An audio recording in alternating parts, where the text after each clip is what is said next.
राधे कृष्ण आप सभी को।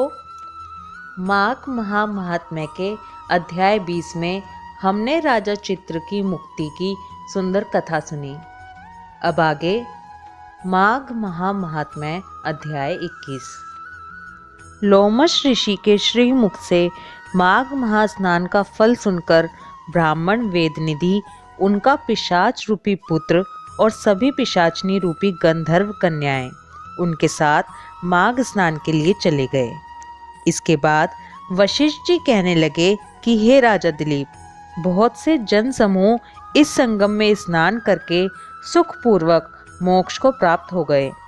इसके बाद वशिष्ठ जी कहने लगे कि हे राजा दिलीप, अब लोमश ऋषि द्वारा वर्णित संगम में स्नान की महिमा सुनो। संगम स्थल पर पहुंचकर लोमश ऋषि ब्राह्मण वेदनिधि और सभी पिशाचों को कहने लगे, इस तीर्थ को सब श्रद्धा पूर्वक देखो। यहाँ पर 33 करोड़ देवता आकर आनंद पूर्वक रहते हैं। यह अक्षय वट है जिनकी जड़ें पाताल तक गई हैं और मार्कंडे ऋषि प्रलय के समय भगवान के इसी अक्षय वट का आश्रय लेते हैं। यही शिव जी की प्रिय भगवती भागीरथी है जिसकी सिद्ध लोग सेवा करते हैं। यह गंगा स्वर्ग के हेतु पताका है। इसका जल पीकर मनुष्य मुक्त हो जाते हैं। हे मुनि, ध्यान से सुनो। सभी प्राणी इस नदी को यमुना से मिली हुई पाते हैं। इसका संगम बड़े पुण्य से प्राप्त होता है। इसके स्नान से जन्म मृत्यु रूपी दावानल से कोई नहीं तपता, परंतु ज्ञान प्राप्त करके मुक्त हो जाता है। यहाँ पर स्नान करने से सभी प्राणी बिना ज्ञान के भी मुक्त हो जाते हैं। इसलिए ब्रह्मा जी ने यहाँ यज्ञ करने की इच्छा की थी।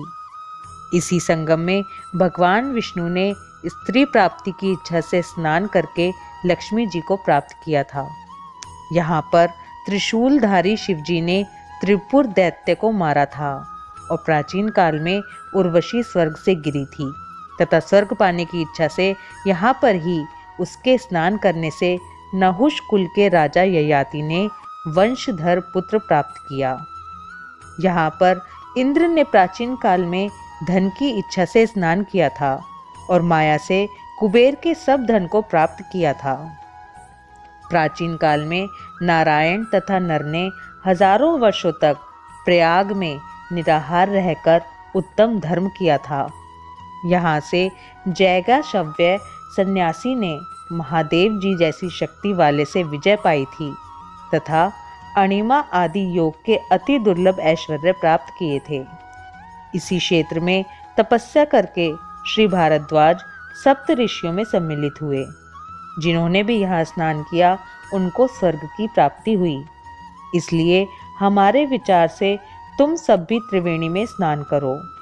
इस स्नान से पहले किए हुए तुम्हारे सब पाप नष्ट हो जाएंगे और संपूर्ण वैभवों को प्राप्त हो जाओगे। ऋषि के इस प्रकार के सत्य वचन सुनकर सब ही त्रिवेणी में स्नान करने लग गए और स्नान करने से सबकी पिशाचता नष्ट हो गई। सभी शाप से विमुक्त हो गए और उन्होंने अपना शरीर धारण कर लिया। वेदनिधि ने अपने पुत्र को देखकर प्रसन्नचित्त होकर लोमश ऋषि को स्तुति प्रणाम आदि से संतुष्ट किया और कहा कि आपके अनुग्रह से ही ये सब श्राप से विमुक्त हुए। अब आप इन बालकों के योग्य धर्म को कहिए। इस पर ऋषि लोमश जी ने कहा कि इस युवा कुमार ने वेदों का अध्ययन समाप्त कर लिया है, इसलिए अब ये इन कन्याओं के कर कमलों को प्रीति पूर्वक ग्रहण करे।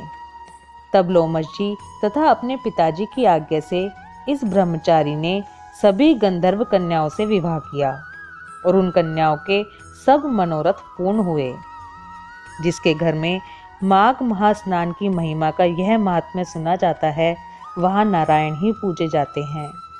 पुष्कर तीर्थ में, प्रयाग में, गंगा सागर में, देवालय में, कुरुक्षेत्र में तथा विशेष करके काशी में इसका पाठ अवश्य करना चाहिए। पुष्कर तीर्थ में ग्रहण के अवसर पर इसके पाठ का दुगना फल मिलता है और मरने पर वैष्णव पद की प्राप्ति होती है। माघ महात्म्य अध्याय 21 समाप्त। आप सभी ने सुना होगा माघ महात्म्य की कितनी महिमा है। इसलिए माघ मास महात्म्य सुनते रहिए और अपने परिवार के सभी सदस्यों को सुनाइए। पूरा दिन में पता नहीं मन से, वाणी से और कर्म से हम लोग जाने अनजाने कितने पाप करते हैं। कम से कम माघ मास महात्म्य सुन के अपने कुछ पाप कर्म तो नष्ट कर ही सकते हैं। अब तो हमें ये सुविधा फ़ोन में उपलब्ध है, इसलिए हम अपनी सुविधा के हिसाब से जब मर्जी चाहे ये महात्म्य सुन सकते हैं। एक बात और ये भी है कि जब भी आप माघ मास का महात्म्य या कोई इस तरह की धार्मिक चीज़ सुन रहे हों तो हमेशा वॉल्यूम को ज़्यादा रखें। जो मेरी पर्सनल सोच है कि पता नहीं हमारे आसपास कितने लोग या कितने कीड़े मकोड़े जानवर, किसी के कानों में तो ये सब पहुंच सके। पता नहीं कौन अपने कर्म की गति कैसे भुगत रहा है, तो कम से कम थोड़ा बहुत किसी के कानों में जा पाए।